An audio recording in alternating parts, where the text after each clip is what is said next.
When the Metaverse becomes an everyday go-to platform, how will this new virtual channel coexist with all the other web platforms and the physical world? So it's like when digital started, right? Like people were afraid that digital will replace physical. It never replaced physical and will never replace physical. Neither will the metaverse or the virtual space. It's just a different aspect. It's just a different layer of solving challenges, right? Or solving problems. And so I call it the next unified frontier, which is digital, physical, virtual. And I think brands will have to think about how to connect those three spaces. One thing that's for sure that's here to stay is this aspect of people wanting it to be seamless and connected, right? So I want to be able to sort of move seamlessly from the physical space to my digital devices to a virtual space. At the moment, as you know, we're doing a lot of progress, but if I think about it, I think digital is still very much, it feels a bit siloed from sometimes some of the physical experiences that I'm experiencing, right? So I think one of the next challenges for brand, whether it's B2C or B2B, will be to find a way to make those connections as smooth as possible between the sort of three areas. Well, you can call it triple O, which is online, offline, on-chain.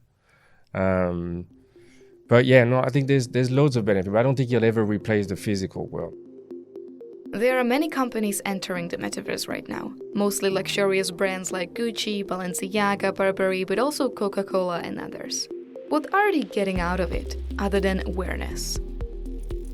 If your brief is how do I enter the metaverse or I want to enter the metaverse, it's probably it's not a good brief, right? So I think you need to have a problem to solve for your brand, whether you're B2B or B2C. You need to have a reason why you want to enter this space. So whether it's from a brand awareness perspective, it's a new market like that you wanna explore. It's it could be anything. It really depends. Again, it goes back to having what is the challenge that you want to solve, and what problems are you trying to solve by entering the metaverse.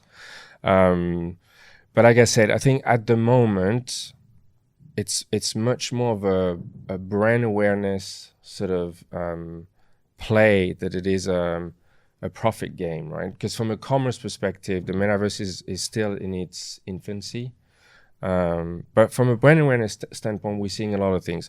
From a pure B2B perspective, this is where I think it gets interesting, because you can, if you want it to be a more transparent company, you could have your suppliers visit your factory and where your products are made, and you could have them navigate through your factory and get educational content. So I think I think there's different reason why you would enter the metaverse.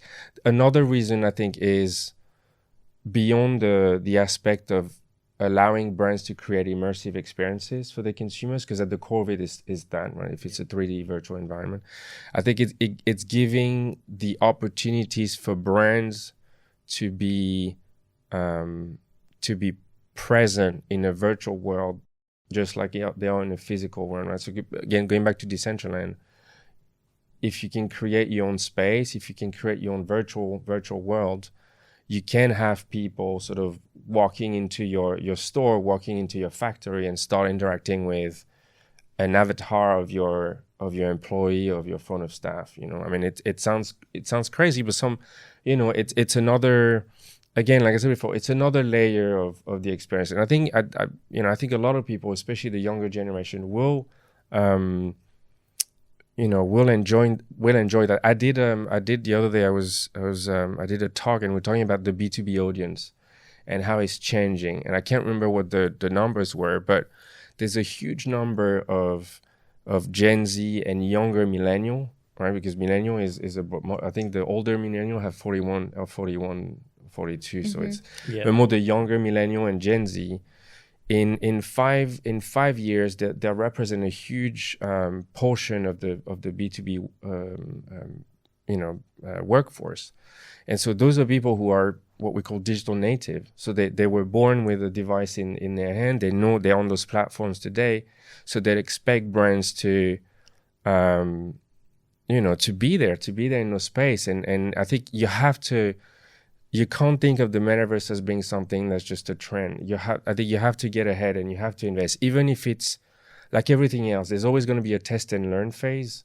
So don't go and create your metaverse department right away. Just like when social media started, there was no social media manager in companies.